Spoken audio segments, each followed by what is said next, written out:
Ya, nitakujibu kisomi na nitakujibu kichifu, nitakujibu kinguvu za aina mbili, nuru na giza.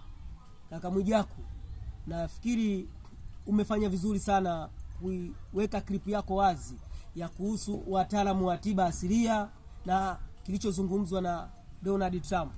Mimi nitakujibu kwamba asilimia kubwa ya Watanzania maarifa yetu ni finyu, na ndiyo maana hakuna maarifa ya maskini au maarifa ya mganga au maarifa ya mtaalamu wa tiba yanaongoza kwenye taifa pasipo amri ya kiongozi. Yaani nikisema amri ya kiongozi na maanisha amri ya kiongozi wa Tanzania.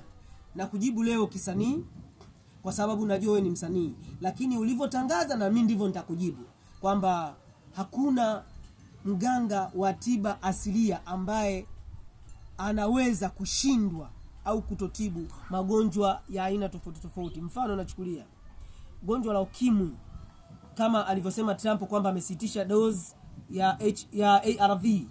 Sisi tuna uhakika na tuna 100% kama wa Afrika. Niko Sumbawanga sasa hivi na unaongea na mimi ndo mwenyeji wa huu mkoa wa Sumbawanga, na maanisha rais wa Wafipa. Kwa hiyo na kujibu hivyo kwa maana hii clip ikufikie kaka Mwijaku, utupe msaada wewe wa kuwasiliana na mama kwamba hatujashindwa na dawa ya ukimwi au dawa ya ARV ipo store. Watu tumejipanga, tuko vizuri kimkakati. Cha msingi wasilisha taarifa zetu kwa mama kwamba kuna watu wana uwezo wa kushughulikia swala hilo, na afanye mbinu ya kutoa tamko kama alivyotoa Mheshimiwa hayati Magufuli. Alisema kwamba yoyote mganga yoyote anayeweza kufanya nyungu, kufukiza nyungu za kuhusu huduma ya tiba ya corona ajitokeze, na watu walitokeza na wakafukiza na watu wakapona.